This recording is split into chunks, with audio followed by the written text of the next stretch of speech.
মা, এই গোলাপ ফুলের মতো আমার ভালোবাসাও তোমার জন্য ফুটে উঠেছে গিউ। সকালে বাগানে পানি দিচ্ছিলাম। গোলাপ গাছে নতুন কুড়ি এসেছে। একটা লাল গোলাপ সবেমাত্র ফুটেছে।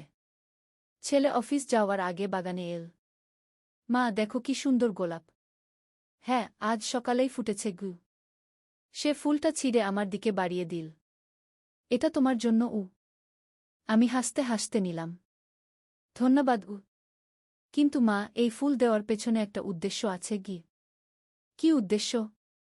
ছেলে আমার কাছে এসে দাঁড়াল। এই গোলাপের মতোই আমার হৃদয়ে তোমার জন্য ভালোবাসা ফুটেছে। গত কয়েক মাস ধরে এই অনুভূতি আমার মনে কুড়ির মতো বেড়ে উঠছিল। আজ সকালে এই ফুল দেখে বুঝলাম আমার ভালোবাসাও পূর্ণতা পেয়েছে গিউ। পানির পাত্র আমার হাত থেকে ছিটকে পড়ল। তুই কি বলছিস? আমি বলছি, আমি তোমাকে ভালোবাসি, শুধু ছেলের ভালোবাসা নয়, একজন পুরুষের ভালোবাসা। আমি তোমাকে বিয়ে করতে চাই গোলাপের কাঁটা আমার হাতে বিঁধল। কিন্তু সেই ব্যথার চেয়ে ছেলের কথার ব্যথা বেশি অনুভব করলাম। এই বাগানে যেমন নানা রঙের ফুল ফোটে, তেমনি আমাদের জীবনেও নতুন রঙের ভালোবাসা ফুটুক মা গু। তুই কি পাগল? হ্যাঁ মা, তোমার ভালোবাসায় আমি পাগল। এই গোলাপের মতো আমার প্রেম ও সুগন্ধ ছড়াক তোমার জীবনে কি। বাগানের মাটি আমার পায়ের নিচে নরম লাগছিল, কিন্তু মনটা শক্ত হয়ে গেল। এই গল্পটি সম্পূর্ণ শুনলে আপনাদের পানি অটোমেটিক বের হয়ে যাবে, সো যত দ্রুত সম্ভব হাতের কাছে টিস্যু নিয়ে বসে পড়ো। বিছানার চাদর যেন নষ্ট না হয় সেটা সম্পূর্ণ খেয়াল রাখার অনুরোধ জানিয়ে গল্পটি এখন শুরু করব। তার আগে সর্বশেষ অনুরোধ, দয়া করে এমন পানি বের করার গল্প নিয়মিত শুনতে আমাদের চ্যানেলটি সকলেই সাবস্ক্রাইব করুন। ধন্যবাদ। হ্যালো বন্ধুরা, আমার নাম মাধুরী সেন। আমার বয়স 40 বছর। আমার স্বামীর নাম তপন সেন, বয়স 43 বছর। আমাদের 2 সন্তান, তন্ময় আর স্মিতা। তন্ময় 21 বছর বয়সী, ভার্সিটিতে পড়ে। স্মিতা 14 বছর বয়সী, হাই স্কুলে যায়। কিন্তু এই মুহূর্তে আমি যা বলতে যাচ্ছি তা শুনে আপনারা অবাক হয়ে যাবেন। কারণ আজ থেকে 3 মাস আগের ঘটনা আমার জীবনে এক অদ্ভুত রহস্যের জন্ম দিয়েছে। সেদিন সকালে তন্ময় যখন আমাকে গোলাপ ফুল দিয়ে সেই কথাগুলো বলেছিল, আমি ভেবেছিলাম ছেলেটার মাথা খারাপ হয়ে গেছে। কিন্তু তারপর যা ঘটল তা আমার কল্পনাকেও হার মানা। মা, তুমি কি জানো এই গোলাপ ফুলের আসল রহস্য? তন্ময় হঠাৎ করে বলল। কি রহস্য? আমি অবাক হয়ে জিজ্ঞেস করলাম। তন্ময় আস্তে আস্তে গোলাপের পাপড়িগুলো আলাদা করতে লাগল। 1টা, 2টা, 3টা। আর তারপর পঞ্চম পাপড়িটা আলাদা করতেই ভিতর থেকে একটা ছোট্ট কাগজ বের হয়ে এল। এটা কি? আমি হাত বাড়িয়ে কাগজটা নিলাম। কাগজে ছোট্ট করে লেখা ছিল, যদি তুমি আসল সত্য জানতে চাও, তাহলে বাগানের পুরনো আমগাছের নিচে খোঁজো। আমার হাত কাঁপতে লাগল। তন্ময়, এটা তুই লিখেছিস? না মা, আমি এই কাগজের কিছুই জানি না। আমি শুধু জানি যে আজ সকালে ঘুম থেকে উঠে আমার মনে হয়েছে তোমাকে এই গোলাপটা দিতে হবে। আর সেই সাথে যে কথাগুলো বলেছি সেগুলোও আমার মুখ থেকে আপনা আপনি বের হয়েছে গিউ। আমি তন্ময়ের মুখের দিকে তাকালাম। ছেলের চোখে কোনো মিথ্যার ছাপ নেই। তাহলে এই রহস্যটা কি? দুপুরবেলা যখন তপন অফিস থেকে ফিরল, আমি সব ঘটনা তাকে বললাম। তপন প্রথমে হেসে উড়িয়ে দিতে চাইল, কিন্তু যখন আমি কাগজটা তার হাতে দিলাম, তার মুখের হাসি উধাও হয়ে গেল। মাধুরী, এই হাতের লেখা গু। তপন কাগজটা আরও কাছে নিয়ে দেখল। এটা তো আমার মায়ের হাতের লেখা। আমার রক্ত জমে গেল। তপনের মা মারা গেছেন 5 বছর আগে। তুমি নিশ্চিত? আমি কাপা গলা জিজ্ঞেস করলাম। 100% নিশ্চিত। আমার মা যেভাবে জো আর্ক লিখতেন হুবহু সেইভাবে লেখা গু। সন্ধেবেলা আমরা সবাই মিলে বাগানে গেলাম। পুরনো আমগাছটা আমাদের বাড়ির একদম পেছনে। গাছটার বয়স প্রায় 50 বছর। তপনের দাদা এটা লাগিয়েছিলেন। এখানে খুঁড়তে হবে নাকি? স্মিতা জিজ্ঞেস করল। তপন মাটিতে হাত দিয়ে খোঁজাখুঁজি করতে লাগল। হঠাৎ একটা শক্ত জিনিস হাতে পড়ল। এটা কি? তপন মাটি সরিয়ে দেখল। একটা ছোট্ট ধাতুর বাক্স। বাক্সটা খোলার জন্য একটা বিশেষ ধরনের চাবি লাগে। এই চাবি কোথায় পাব? আমি ভাবলাম। তন্ময় হঠাৎ বলল, মা, তোমার গলার লকেটটা একবার দেখো তো। আমি আমার গলার লকেটটা খুলে দেখলাম। লকেটের পেছনে একটা ছোট্ট চাবি লাগানো ছিল, যেটা আমি আগে কখনো খেয়াল করিনি। লকেটের চাবি দিয়ে বাক্সটা খুলতেই ভিতর থেকে বের হলো একটা পুরনো ডায়েরি আর কিছু ছবি। ডায়েরির প্রথম পাতায় লেখা, আমার প্রিয় পুত্রবধূ মাধুরীর জন্য। তপনের মায়ের লেখা। আমি ডায়েরি খুলে পড়তে লাগলাম। মাধুরী, যদি তুমি এই ডায়েরি পড়ছ তাহলে বুঝতে হবে যে আমি আর বেঁচে নেই। কিন্তু মৃত্যুর আগে তোমাকে একটা গুরুত্বপূর্ণ বিষয় জানিয়ে যেতে চাই। আমাদের পরিবারে একটা বিশেষ ক্ষমতা আছে। প্রতি তৃতীয় প্রজন্মে একজন করে এই ক্ষমতা পায়। তুমি হলে সেই বিশেষ ব্যক্তি। তোমার মধ্যে ভবিষ্যৎ দেখার শক্তি আছে। কিন্তু এই শক্তি তখনই জাগ্রত হয় যখন তুমি সবচেয়ে বেশি উদ্বিগ্ন বা চিন্তিত থাকো। আজ তন্ময় তোমাকে যে কথা বলেছে সেগুলো আসলে তোমার অবচেতন মনের ভবিষ্যৎ দেখার ক্ষমতা। তোমার মন জানে যে আগামী কয়েক মাসে তোমার জীবনে বড় পরিবর্তন আসছে। কিন্তু চিন্তা করো না। যা ঘটতে যাচ্ছে তা তোমার জন্য ভালো। আমি পরের পাতা উল্টালাম। মাধুরী, তুমি গর্ভবতী হতে যাচ্ছ। তৃতীয় সন্তান। কিন্তু এই খবরটা তুমি এখনও জানো না। আগামী সপ্তাহে ডাক্তারের কাছে গিয়ে নিশ্চিত হবে। এই সন্তান হবে খুবই বিশেষ। তার মধ্যেও আমাদের পারিবারিক শক্তি থাকবে। তাই তন্ময় তোমাকে ভালোবাসার কথা বলেছে। আসলে সে তার ভবিষ্যৎ ভাইবোনের জন্য মাতৃত্বের প্রতি তোমার ভালোবাসা অনুভব করছে। আমার হাত কাঁপতে লাগল। এটা কি সম্ভব? পরের দিন আমি ডাক্তারের কাছে গিয়ে পরীক্ষা করালাম। রিপোর্টে লেখা ছিল গর্ভকাল 4 সপ্তাহ। আমি স্তব্ধ হয়ে গেলাম। তপনের মায়ের কথা 100% সত্যি হয়েছে।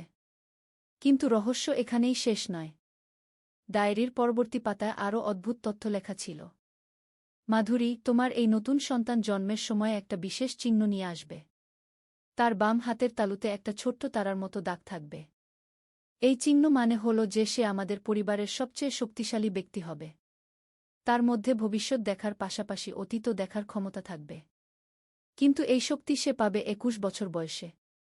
ততদিন পর্যন্ত তাকে সাধারণ শিশুর মতোই বড় করতে হবে। আমি তপনকে সব কিছু জানালাম। তপন প্রথমে অবিশ্বাস করল, কিন্তু পরে মেনে নিল। 9 মাস পরে আমার সন্তান জন্ম। একটা মেয়ে। জন্মের সময় ডাক্তার তার বাম হাতের তালু দেখিয়ে বলল, দেখুন, বাচ্চার হাতে একটা তারার মতো দাগ আছে। এটা খুবই বিরল। আমার গায়ে কাঁটা দিয়ে উঠল। আমরা মেয়ের নাম রাখলাম তারা। কিন্তু এখানেই আমার গল্প শেষ নয়। তারার জন্মের পর থেকে আমার জীবনে আরও অদ্ভুত ঘটনা ঘটতে থাকল। তারার 3 বছর বয়সে একদিন সে আমাকে বলল, মা, দাদিমা এসেছে। দাদিমা কোথায়? আমি জিজ্ঞেস করলাম। তপনের মা তো আর নেই। তারা বাগানের দিকে আঙুল দিয়ে দেখাল। ওই যে আমগাছের নিচে দাঁড়িয়ে আছে। আমি সেই দিকে তাকালাম, কিন্তু কিছুই দেখলাম না। তারা, ওখানে তো কেউ নেই। আছে মা। দাদিমা বলছে তোমাকে কিছু জরুরি কথা বলতে হবে। আমি ভাবলাম মেয়ের কল্পনা। কিন্তু তারপর দিন আবার একই ঘটনা। তারা বলল, দাদিমা বলেছে তুমি আমগাছের নিচে আরেকটা বাক্স পাবে। ওটা খোলো। আমি আমগাছের নিচে গিয়ে খুঁজলাম। সত্যিই আরেকটা বাক্স পেলাম। এই বাক্সে ছিল তপনের মায়ের আরেকটা চিঠি। মাধুরী, যদি তারা তোমাকে এই চিঠির কথা বলে থাকে, তাহলে বুঝতে হবে যে তার শক্তি সময়ের আগেই জেগে উঠেছে। এটা খুবই বিরল।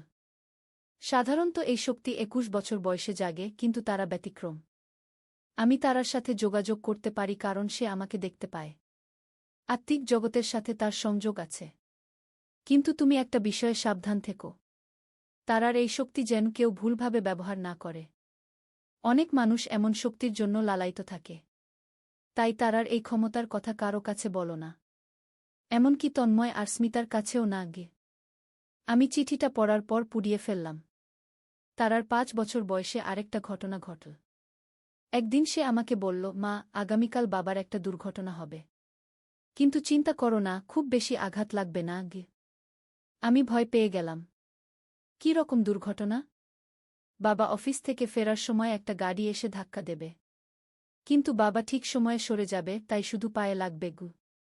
পরের দিন তপন অফিস থেকে ফেরার সময় সত্যিই একটা গাড়ি এসে ধাক্কা দিল।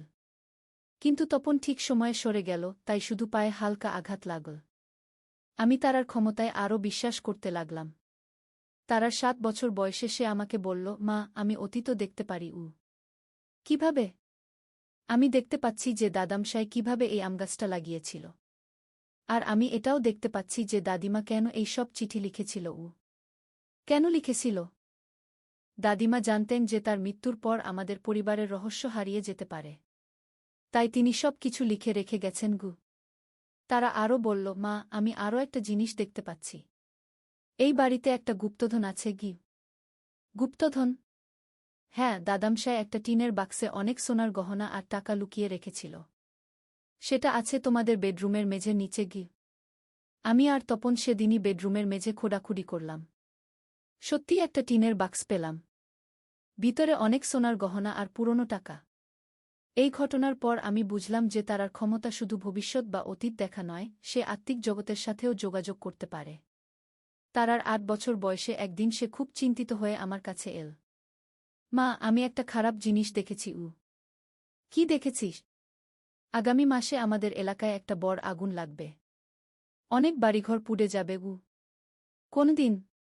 তারা বলল একটা নির্দিষ্ট তারিখ। আমি সেই তারিখের দিন ফায়ার সার্ভিসে ফোন করে জানালাম যে আমাদের এলাকায় আগুনের ঝুঁকি আছে। তারা এসে চেক করে দেখল একটা তারের গোলমালের কারণে সত্যিই আগুনের ঝুঁকি ছিল। তারা সেটা ঠিক করে দিল। আর সেই দিন কোনো আগুনের ঘটনা ঘটেনি। তারার ৯ বছর বয়সে সে আমাকে বলল, মা, দাদিমা বলেছে আমার আরেকটা বিশেষ কাজ আছে।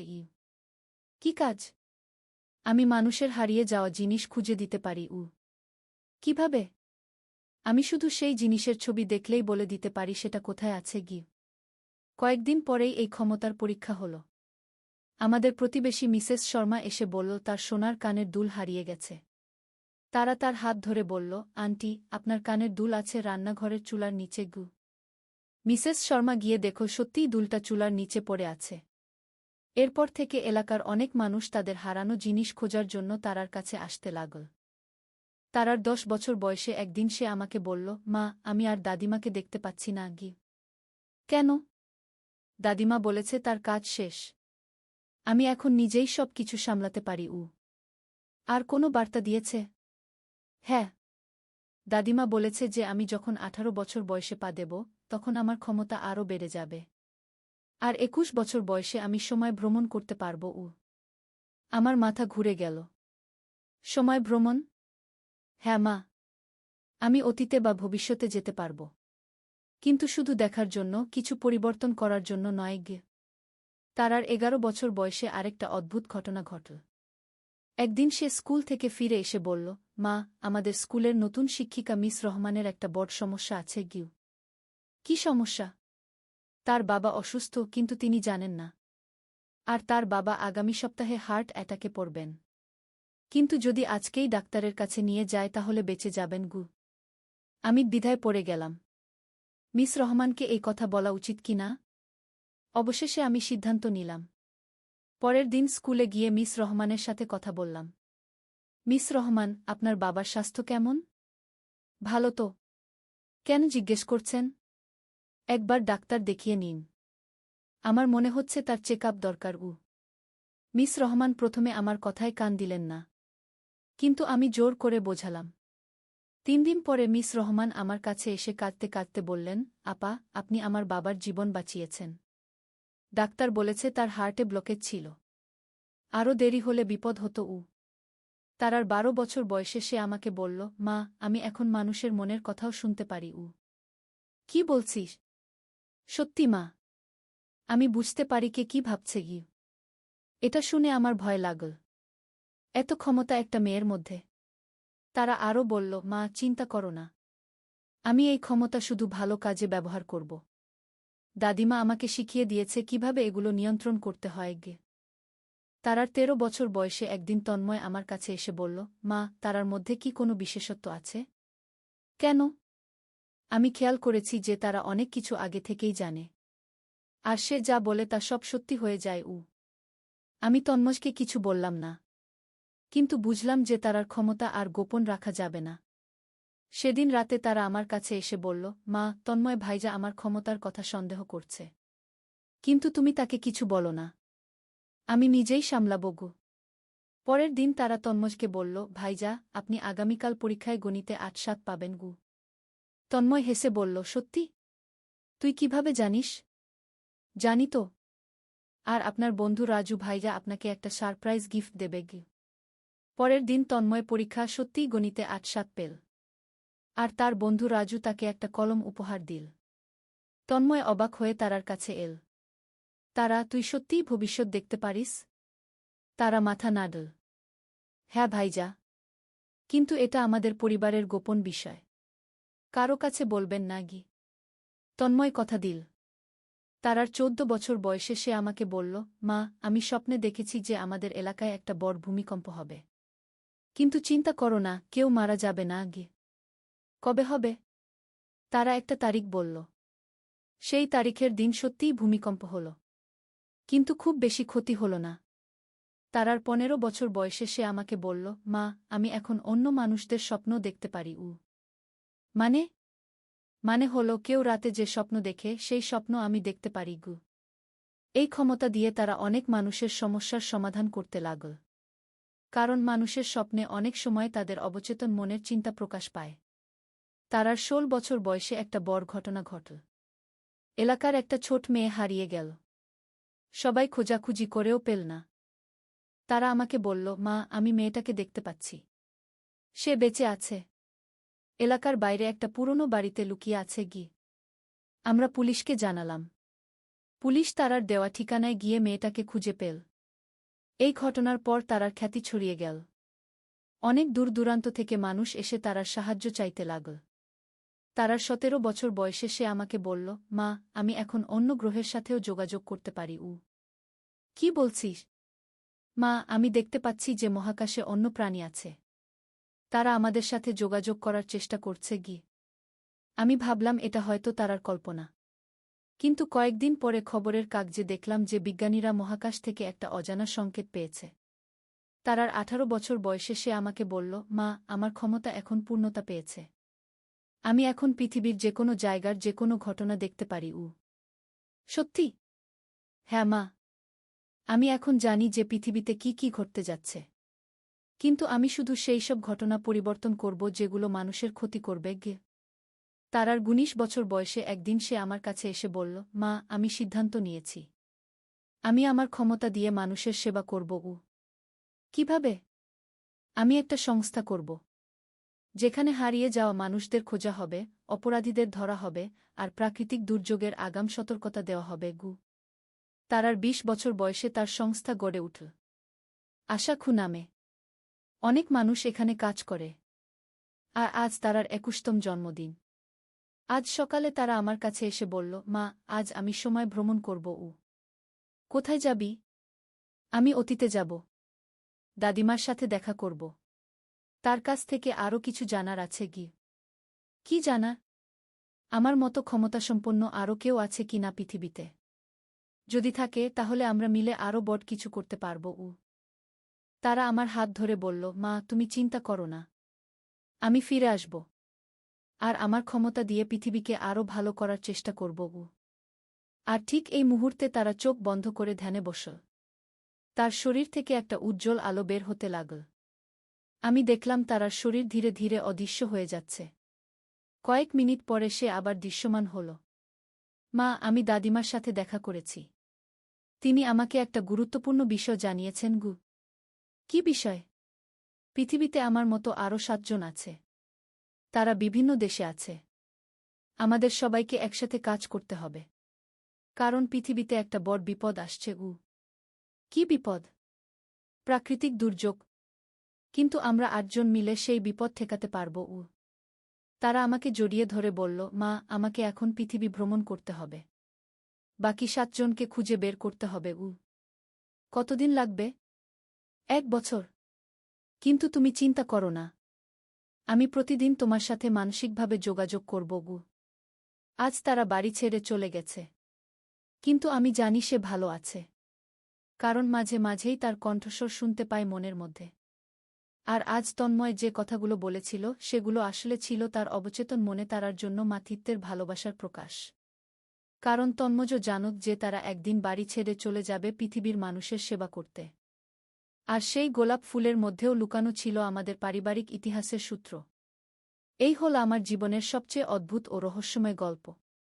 যে গল্পের শুরু হয়েছিল একটা গোলাপ ফুল দিয়ে আর শেষ হল একটা অসাধারণ মেয়ের বিশ্বযাত্রা দিয়ে। আর আমি এখনও অপেক্ষা করে আছি তারার ফেরার জন্য। কারণ আমি জানি একদিন সে ফিরে আসবে। আরও বেশি ক্ষমতা নিয়ে, আরও বেশি অভিজ্ঞতা নিয়ে। আর তখন আমাদের পরিবারের এই রহস্যময় গল্পের নতুন অধ্যায় শুরু হবে। কিন্তু সেই গল্প হবে আরেক দিনের জন্য। আজকের মতো এখানেই শেষ। একদিন আলী সাহেব সোহেলের অফিসে এলেন। সোহেল তাকে দেখে অবাক হয়ে গেল। স্যার, আপনি এখানে? হ্যাঁ সোহেল, তোমার অফিস একবার দেখতে চাইলাম। খুব সুন্দর হয়েছে গু। আলী সাহেব পুরো অফিস ঘুরে দেখলেন, কর্মচারীদের সাথে কথা বললেন। তারপর সোহেলের রুমে এসে বসলেন। সোহেল, তুমি অনেক দূর এসেছ। মনে আছে 7 বছর আগে তুমি যখন আমার অফিসে প্রথম এসেছিলে চা বানানোর কাজ করতে? হ্যাঁ স্যার, সব মনে আছে ইউ। আমি গর্বিত যে আমি তোমাকে একটা সুযোগ দিয়েছিলাম, আর তুমি সেই সুযোগকে কাজে লাগিয়েছ।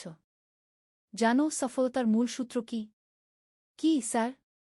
কঠোর পরিশ্রম, সততা আর হাল না ছাড়া। তোমার মধ্যে এই 3টা গুণই আছে গু। সোহেল চোখে জল নিয়ে বলল, আপনি না থাকলে আজ আমি এখানে পৌঁছাতে পারতাম না স্যার। না সোহেল, আমি শুধু একটা দরজা খুলে দিয়েছিলাম। ভেতরে ঢুকে পথ তৈরি করেছ তুমি নিজে গু। আলী সাহেব চলে যাওয়ার আগে বললেন, আমার একটা বড় প্রজেক্ট আছে, একটা 20 ফ্লোর বিজনেস টাওয়ার। আমি চাই তুমি এই প্রজেক্টে আমার সাথে পার্টনার হও। 50-50 রাজি? সোহেল অবাক হয়ে গেল। এত বড় প্রজেক্ট? স্যার, আমার কি যথেষ্ট সামর্থ্য আছে? আছে, আমি বিশ্বাস করি সোহেল রাজি হয়ে গেল। এটা তার জীবনের সবচেয়ে বড় প্রজেক্ট হবে। 50 অধ্যায়, বড় চ্যালেঞ্জ। 20 ফ্লোর বিজনেস টাওয়ারের কাজ শুরু হল। এটা সোহেলের জীবনের সবচেয়ে বড় চ্যালেঞ্জ। প্রজেক্টের বাজেট প্রায় 10 করোড় টাকা। সোহেলকে 5 করোড় টাকা ইনভেস্ট করতে হবে। সোহেল তার সব সঞ্চয়ে, ব্যাংক লোন আর কিছু ইনভেস্টর থেকে টাকা জোগাড় করল। এটা একটা বিশাল ঝুঁকি। যদি প্রজেক্ট ব্যর্থ হয়, সব শেষ। মিনা চিন্তিত ছিল। সোহেল, এত বড় ঝুঁকি নেওয়া ঠিক হবে? মিনা, জীবনে বড় কিছু করতে হলে ঝুঁকি নিতে হয়। আমি এই সুযোগ হাতছাড়া করতে চাই না গিয়ে। কিন্তু যদি কিছু ভুল হয়? ভুল হবে না। আমি আলী সাহেবের সাথে আছি, উনি আমাকে গাইড করবেন। প্রজেক্ট শুরু হল। প্রথম 6 মাস সব ভালোই চলছিল। কাজ সময়মতো হচ্ছে, বাজেট ঠিক আছে। কিন্তু 7 মাসের মাথায় একটা বড় সমস্যা দেখা দিল। একজন প্রধান ইনভেস্টর হঠাৎ তার টাকা ফেরত চাইলেন। তিনি অন্য একটা জরুরি কাজে টাকা লাগবে বলে জানালেন। 1 করোড় টাকা ফেরত দিতে হবে। সোহেল বিপদে পড়ে গেল। 1 করোড় টাকা এখন কোথায় পাবে? প্রজেক্টে সব টাকা ঢেলে দিয়েছে। সে আলী সাহেবের সাথে কথা বলল। আলী সাহেব বললেন, চিন্তা করো না, আমি ব্যবস্থা করছি। কিন্তু আলী সাহেবও বড় একটা প্রজেক্টে আটকে আছেন।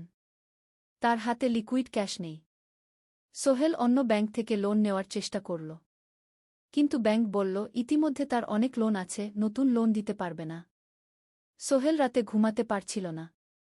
খাওয়া দাওয়া বন্ধ করে দিয়েছিল। মিনা তাকে দেখে খুব চিন্তিত হয়ে গেল। সোহেল, প্লিজ নিজেকে এভাবে শেষ করে ফেলো না। কোনো একটা রাস্তা বের হবেই কি। কিন্তু সোহেল কোনো রাস্তা দেখতে পাচ্ছিল না। ইনভেস্টর 15 দিন সময় দিয়েছে। 15 দিনের মধ্যে টাকা ফেরত না দিলে তিনি আইনি ব্যবস্থা নেবেন। 10 দিন কেটে গেল। সোহেল কোনো সমাধান খুঁজে পেল না। সে প্রায় হাল ছেড়ে দিয়েছিল। 11 দিনের দিন একটা অপ্রত্যাশিত ঘটনা ঘটল। জাহিদ ভাই, সোহেলের পুরনো সহকর্মী, তার অফিসে এলেন। জাহিদ ভাই এখন একটা রিয়েল এস্টেট কোম্পানিতে সিনিয়র ম্যানেজার। সোহেল, আমি তোমার সমস্যার কথা শুনেছি গু। হ্যাঁ ভাই, আমি বিপদে পড়েছি। আমি তোমাকে সাহায্য করতে চাই। আমার কিছু সঞ্চয় আছে, 5 লাখ টাকা। তুমি নাও। সোহেল চোখে জল নিয়ে বলল, ভাই আমি কিছু বলার দরকার নেই। তুমি আমাকে অনেক কিছু শিখিয়েছ। তোমার কাছ থেকে পরিশ্রম আর সততা শিখেছি। এখন আমার পালা তোমাকে সাহায্য করার। জাহিদ ভাই চলে যাওয়ার পর আরও 2 জন এলো। একজন সোহেলের পুরনো ক্লায়েন্ট, আরেকজন তার কর্মচারী। 2 জন মিলে আরও 8 লাখ টাকা দিল। করিম মামা 20 লাখ টাকা ব্যবস্থা করলেন, তার কিছু বন্ধুদের কাছ থেকে ধার করে। মিনা তার সব গয়না বিক্রি করে 10 লাখ টাকা দিল। সবাই মিলে প্রায় ৪৫ লাখ টাকা জোগাড় হল। বাকি ৬৫ লাখ টাকা সোহেল তার অফিসের সব অ্যাসেট বিক্রি করে আর একটা প্রাইভেট ফিন্যান্স কোম্পানি থেকে উচ্চ সুদে লোন নিয়ে ব্যবস্থা করল। ঠিক ১৪ দিনের দিন সোহেল ইনভেস্টরকে ১ করোড় টাকা ফেরত দিল। ইনভেস্টর টাকা নিয়ে চলে গেলেন। সোহেল তার অফিসে ফিরে এসে চেয়ারে বসে কাঁদল। এত চাপ, এত টেনশন, সব যেন একসাথে বের হয়ে এল। মিনা এসে তাকে জড়িয়ে ধরল। আমরা পেরেছি সোহেল, আমরা পেরেছি গু। ষোড়শ অধ্যায়, পুনরুদ্ধার।